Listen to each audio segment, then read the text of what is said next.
FCS Fans Nation, Jamie Williams here with you. First time in a few weeks that I've been able to get together to do this top 25 weekly review.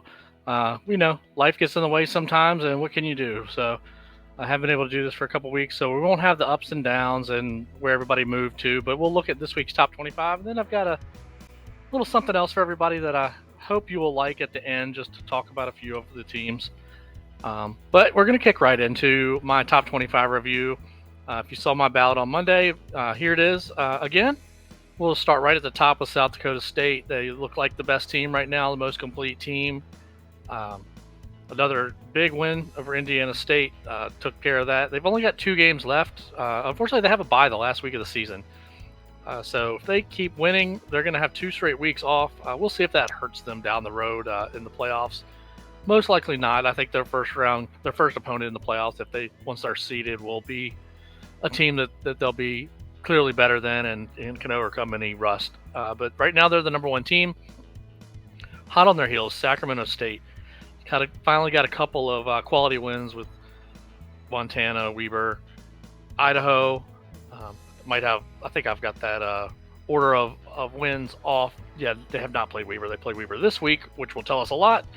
So there's my first mistake of the day. But Idaho, they got way up and let Idaho back into the game, only to have Asher O'Hara plunge in with a minute and a half left. So they stay at the number 2. And that is a week after they had to come back against Montana. So a little bit of inconsistency there, some turnover problems. But at the end of the day, undefeated completely, including an FBS win. Montana State, number 3, staying right where they are. They took the week off. Not a whole lot of change in the top here. Actually, these 25 teams are the exact same 25 teams that I had last week. Just the teams that lost were in the middle and the back, lost to teams that were better than them, so they didn't fall that far. Montana State happened to be off, so they didn't have to battle. They just retained the number 3 slot. Weber State at number 4 picked up a win for them, so they continue to sit in the 4 slot. North Dakota State picked up a win over Illinois State, and the Bison aren't exactly showing that dominant normal Bison football that you see, but they still only allowed 7. They're still running the ball. They're still North Dakota State, but they're not quite to the level we've expected over the years, and number 5 seems about right for them. Incarnate Word at number 6. They beat Texas A&M Commerce, only allowing 7 points, rushing for 300 yards, showed a little bit more balance. Lindsey Scott threw for 282, which seems like a bad game for him, but that's a win. So this team is looking like they could potentially impact the seeds if they win out. That loss to Southeastern Louisiana may wind up hurting them, but as you will see later, I do have SLU ranked, so it's not a bad loss, but we'll see how that impacts them down the road. These next 2 had a couple of exciting games this week. Number 7, Holy Cross, runs a 2-point conversion in overtime to defeat Fordham 53-52. Matt Sluka, huge game. Holy Cross remains undefeated and puts a FCS blemish on Fordham. That was a phenomenal game. And then William & Mary. Tribe held the lead most of the game against Rhode Island. The Rams scored on the last play of the game, make it 31-30. So Coach Fleming decides to go for the win, which you'll hear from me a lot. I love going for the win. Just didn't work out, unfortunately, for the Rhode Island. And William & Mary picks up the win and remains in my top 10 and really looking like they could get a seed if they can win out, because they do have a couple of tougher games coming up. They play Villanova, who's down a little bit, but still always a tough matchup. They play Richmond at the end of the year, which could really be for something. So that could be a huge one. Number 9, Samford, just keeps winning, unbeaten against the FCS. I way wrong on this one. Way wrong on Samford. All they do is win. They still got a couple of tough SoCon games, and you'll see the SoCon teams are kind of packed tightly here between 9 and 15. The top 4 of them, there's 4 really good teams and 4 bad teams. The only thing these SoCon teams need to make sure they do, don't lose to one of the bottom 4. Because right now they deserve 4 bids. They're probably going to wind up with 3 because somebody's going to get beat up as they play this round robin at the top. But if you lose to one of those bottom 4, that's really going to hurt your playoff aspirations. At number 11, just outside, Jackson State continues to just run roughshod through the SWAC. They're going to continue to do so. And then they're probably going to right their wrong from last year and win the Celebration Bowl. Coach Prime has the team rolling. They just came off of an awesome presentation of College Game Day. Really showed their school, showed their pride, and showed the FCS well. So congratulations to Jackson State on that. They sit at number 11 in my rankings. Idaho at 12 didn't move. They lost by 3 to Sacramento State, a game they fought back and took the lead. But I didn't see anything that should have dropped them. And I completely skipped over number 10. Like, talk about sleeping on somebody. My team of the week. I completely missed my team of the week at 10, Furman. Got to talking about Sanford and got so excited about the College Game Day, I forgot about Furman. Huge win. Everybody thought Chattanooga was the team in the SoCon after easily beating Mercer. The next week they go to Furman and the Paladins handle them. So I raced Furman all the way up to the top 10. They deserve it. They lost to Clemson and only allowed 33 points. So Furman will continue to be heard from. So look out for the Paladins. If they win out, they will have an argument for a seed. So you'll wind up seeing teams will start kind of cannibalizing themselves and the seeds will come into focus. But we still could wind up with 10, 11 teams that have arguments for the seeds at the end of the year. Still quite a few teams that haven't lost against FCS competition. Speaking of the teams that Furman beat, which made me realize I missed number 10. Number 13, Chattanooga. Alan Ford didn't play. So how big did that impact them? I mean, that's their best running back. He's a top running back to me in the FCS. Full-powered Chattanooga might have won that game, so I didn't drop them a bunch. They were 7, took them down to 13, but they have the chance to fight back, and I believe they still have Sanford to play on the schedule, so they can win that game. They can put themselves right back in that conference title discussion. Number 14, quietly, Richmond sits tied with William & Mary for second in the CAA. I did pick Richmond to win the CAA at the beginning of the year, and guess what? If they win out, they're going to do it. And it's not going to be an easy road because it's all ranked teams. They play New Hampshire this week. They go to Delaware. And they play William & Mary at home to end the season. And that standard game at the end of the year. So if Richmond wins those 3, they will earn the CAA auto bid and could sneak into the seeds. Haven't been extremely impressive. No real signature wins, but they're going to have a chance to get a few here coming up. Mercer bounced back from their loss with a win. Still a really solid team, in my opinion. 15 seems right about where they need to be at the moment. So, again, they can factor in. We say that about these top 4 SoCon teams. They can all factor in. Number 16, speaking of quiet, New Hampshire beats Elon this week. So that's finally getting a win over a ranked team. But they're unbeaten in CAA play. So look out for New Hampshire. They have a really bad loss to North Carolina Central, which has kept people from really thinking of them as a top team. And Central looks pretty good, but they suffered a loss a couple weeks ago, so that does hinder New Hampshire's ability to rise too far in these rankings right now. And right behind them, Elon, the team that they beat. We had thought Elon had been left for dead after a couple of weeks, and Elon bounced back and beats Delaware this past week. So you see a bunch of CAA teams sitting right here in the middle. I don't think there's anybody elite that's going to challenge for the semifinals. But the CAA has a bunch of really good teams, and we're not done talking about CAA teams. As we'll move on to number 18, Delaware. Again, they lost to Elon. They've lost to William & Mary. So they do need to kind of step up and get a bigger win. They probably need to beat Richmond. They beat Rhode Island. But Nolan Henderson, I know, is banged up, so I know that might have impacted him a little bit, but he played. So if you play, you got to make an impact. And they lost to Elon, and the offense was not moving the ball at all.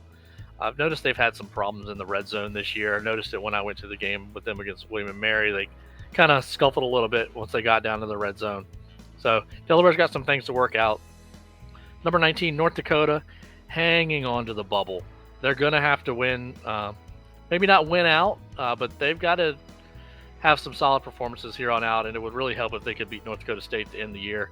But they're certainly on the bubble. I think a lot of people think there are only 2 Missouri Valley teams that deserve playoff bids, but they're probably going to get a third. And right now, North Dakota seems to be that team that's in that third spot to be able to sit there and take that spot.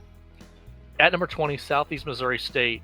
They lost to Eastern Kentucky this past weekend, and while it didn't hurt them in their conference standings, they could still win the OVC. It does hurt their chances for an at-large if it goes to a tiebreaker with UT Martin and they don't win the auto bid for the OVC. They could be left out because they really needed that win to really solidify themselves. Now they still have a win over Southern Illinois, which is a ranked at the time win. Southern Illinois, very Jekyll and Hyde, so we don't know what they are. But Southeast Missouri State has done a little bit more than some of these other teams that'll be on the bubble. So right now they're probably at the top of the bubble. But I think I would probably have them in, and I hadn't really looked at my bracketology for myself here in a few weeks. Maybe I'll do that next week. But Southeast Missouri State's going to be one of those teams that gets talked about, especially if they lose whatever tiebreaker, which I believe is a coin flip against UT Martin. Southeast Louisiana at 21. They suffered the loss to Texas A&M Commerce, and that's not a good win. And I know Commerce people think is going to be good, and they probably will be, and they look pretty good, but you can't lose to a transitioning team. As of right now, they're sitting at the top because of their win against Incarnate Word, and I do not know if there's a three-way tie that Commerce is involved in, if that matters, or if Commerce just doesn't matter in the tiebreaker. So coming down to the Southland auto bid is going to be very interesting. At 22, we have Princeton. I have finally put an Ivy League team in my top 25. It's hard to deny what Princeton's doing. They're only allowing 11 points a game, scoring 31, and they're 7-0 and beating everybody easily. So they deserve a spot in the top 25 here. At 23, I couldn't take Montana out. I know they've got 3 straight losses, and I know those are the 3 good teams on their schedule. They're still a pretty good football team, so I'm going to keep them in here one more week, see what happens, but they've got to really start putting it together, and they might have to win the Brawl of the Wild to get in the playoffs. Although, to win the next 2 weeks, that is 7 wins, which for a Big Sky team usually will get you in, but Montana might want to try to not leave that to chance. At 24, Rhode Island. They're probably at the bottom of the bubble right now. They need to find another win somewhere. Losing to William & Mary, they went for it. Didn't happen, unfortunately for them. So, Rhode Island stays at 24. I still think they're a top 25 team, and I think they're right on the bubble for the playoffs, and we'll see how they finish the season here. Fordham at number 25 could not take them out either. Lost by 1 point to Holy Cross in a phenomenal game, scored 52 points, and of course their problem, they can't stop anybody on defense. It's fun to watch Tim Demeret play and lead that offense, but eventually the defense has to get a stop. So for now, they're going to sit at 25. They're again right on the bubble. I don't know if they can make it, unfortunately, if the season were in today. So that's my top 25. I thought I would do something a little bit different this week instead of on second thought, although on second thought we'll be kind of talking through some resume comparisons, which kind of will go back into how I have things ranked and what playoff committee might look for. So we're going to do a couple of blind, and then we're going to show who the teams are. The first one, Team A, 7-0 against the FCS, 3 ranked wins at the time. So at the time they played, 3 of the teams they played were ranked. Out of that roster now that they 2 teams remain ranked. They lost their FBS game, and they have a massive strength of schedule of 6. Team B, unbeaten versus the FCS. 2 wins ranked at the time. 2 current top 25 teams that they've beaten. They won their FBS game with a strength of schedule of 13. So that's where resumes get fun, and you say, well, ignore the laundry is what I've been saying. So to me, it looks like right now, Team B has a little bit of an edge over Team A. Will that change? Will that stay the same? If they both win out, how does this look? Well, there's still 3 weeks to find that out. So I'm sure we can figure out very easily who these teams are. So I won't wait long to tell you that we're dealing with South Dakota State and Sacramento State. And right now, this is your battle for the number 1 seed. If both teams win out, it's going to be really, really close. Now, South Dakota State only has 2 games left. Neither team they have to play is ranked. Or I do not believe. I'd have to check that, but I don't think they are. And Sacramento State has one more opportunity, so they would be able to add to that. It's a toss-up. Right now, you could lean Sacramento State, but as you saw in my top 25, I do have South Dakota State as number 1. And that's because if these 2 teams played head-to-head, I think South Dakota State is the better team. Although Sacramento State may have the better resume right now, and they definitely will if they finish the season unbeaten. Just a little start to wet your whistle on these comparisons. I got 3 more. Here's the next one. Team A is 6-1 against the FCS. They haven't got any wins against anybody ranked in top 25 in the past or currently, and they lost their FBS game. Their Massey strength of schedule is 26. On the other side, got a record of 6-1. This is the same. 2 ranked at the time wins, 2 still in the top 25. They won their FBS game, but their strength of schedule is 54. So a solid difference in strength of schedule. Is that enough that when you compare these teams that you still would go with Team A over Team B if you're comparing them for the playoffs? And before I flip it, think about which team you would have that would have the better resume going for the playoffs. And those teams are North Dakota State is Team A and William & Mary is Team B. Again, laundry. North Dakota State, they've earned the reputation, so you can't say much about that. But if you look at their resume, it's not good. And I know these last two make it look like I'm trying to bang on the Valley, and I'm not. Because, like I said, I still have South Dakota State number 1 because I think they would win head-to-head. I think South Dakota State is the best team in the FCS. And North Dakota State, I sure as heck don't want to see them in the playoffs if I'm an opposing team, no matter how they're playing.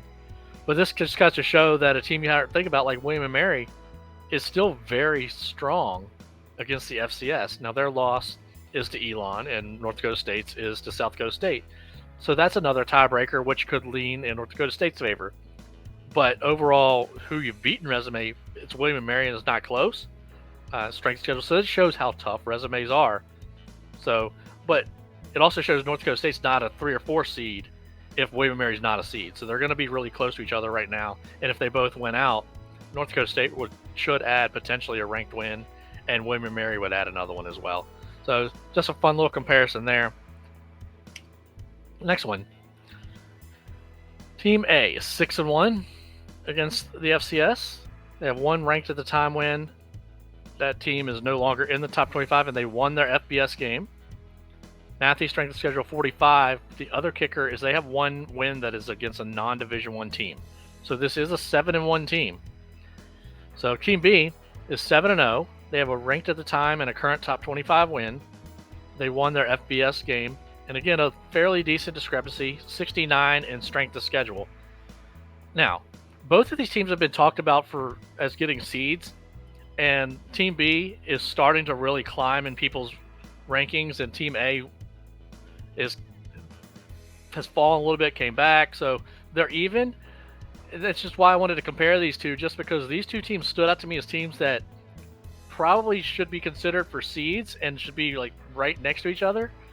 But to me, it feels like Team A is getting a little bit more look for a higher seed than Team B. That being Incarnate Word and Holy Cross.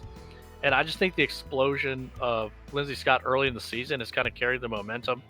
But Metz-Luca and Holy Cross have basically done the same thing. So I expect these two teams to come down to the end very close. And I think Holy Cross probably deserves a higher seed than Incarnate Word just because they are undefeated. They have played all Division I competition, and unfortunately that Faulkner game for Incarnate Word could hold them down and maybe even keep them out of the top 8 seeds. Excuse me. And I got one more for you. 2 undefeated teams. Neither one of them has a ranked win. Neither one of them has an FBS win or even an FBS game. And their Massey strength of schedules are 113 and 112. However, one team really has gotten a lot of run, and the other team doesn't get as much, and they're pretty far apart in the rankings. And we're talking about Jackson State and Princeton. So if you tell me that Jackson State is a top 5-10 team, and a lot of people think they're a top 10 team, but you tell me that Princeton is a 21-25, how are you justifying that? Now, I do think, again, I would always have Jackson State higher than Princeton. The talent level you can see is different. They score more, they allow less. But shouldn't they both be more close together in the rankings? And this is me too. I've got them at 11 and 22. Shouldn't I potentially have them at 14 and 15? And that's the kind of thing that opened my eyes when I start looking at blind resume, which I did on Twitter a few weeks ago, as compared to just looking at the teams, the laundry, as I say. So if you really just look at resumes and don't look at the laundry, you could really get a different look at what these teams actually are. And I don't think my top 25 is off. I don't think the stats top 25 is off. I think the committee's going to do a great job. But just wanted to present a few resume comparisons just to show how our biases towards or against certain teams help and hurt where we slot them in our ballots, and when we think about the playoffs. And it's inherent, it's not going to go away. If you're on the East Coast, you're going to lean towards a CA team over a Big Sky team. If you're out West, you're going to say, oh, this Big Sky team is way better. And you could look at blind resume and figure it out. And blind resume is not the always all be end all either, because you got to have the eye test. Think of these two teams right here, Jackson State and Princeton. Everything's the same, but you can see Jackson State's just a bit better than Princeton offensively and defensively, but they're similar teams. So just something to think about as you go on through the last 3 weeks of the season. We're looking for another great weekend this week. Hopefully I'll be back to do another top 25. Maybe I'll put a bracketology out next week. We'll see. Let me know what you want to see down in the comments. Please subscribe. Listen to all of this FCS Fans Nation podcast that we have. We've got 9 or 10 now. Listen to 1 or 2 throughout the day. Break them up as you want. But if you want some good quality content, come to us. We're here to do that. Again, hit the comments. Let me know what you think. Let me know your thoughts. As for now, we move on to this week's, and all we can say is boom. Thank you for listening to the FCS Fans Nation podcast. Make sure to like and subscribe to this podcast on your preferred listening platform, whether it's Apple, Spotify, Google, or even YouTube. And make sure to follow our FCS Fans Nation social media pages on Facebook, Twitter, and Instagram. Thank you for listening to the premier podcast for FCS football. Boom.